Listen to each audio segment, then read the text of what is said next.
And where does this wine come from? Speaking of Chile, Soul to Chile. Where do you think that would come Now, from? we know we've featured this brand before, but they keep bringing me stuff, and it keeps showing me such great wines. And this one, Carmenere is a great grape.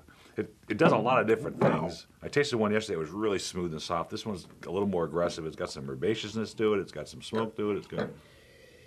I love the green in the nose. These wines are so reminiscent of Bordeaux. Last night I had dinner with my daughter at a really cool restaurant. We had an 89 Rosan Segla, and it was just so Bordeaux-like, so Margaux-ish. Great vintage, too. Great, actually, I was never crazy about that vintage. This wine was out of this world. I mean, it was on another planet. Well, it was the second of the three great vintages of... The 80s? Yeah, 88, 89, and 90. No, 85, 89, and 90. And 90 wasn't part of the 80s.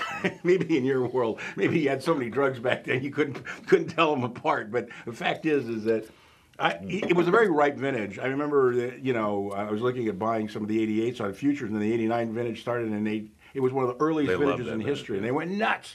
But a lot of the wines are starting to fall apart because they're too hot. It was a really warm vintage.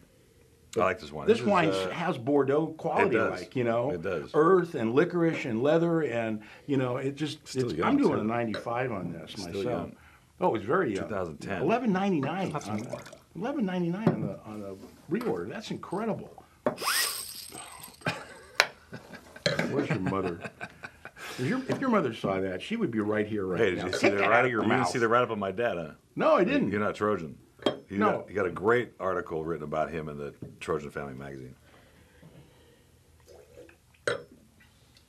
All right, once again, I'm doing a 95 on this. He says about himself. He goes, "I became a knowledgeable wine critic." That's what he calls himself. And you're more critical than he is. I resemble that remark. Exactly.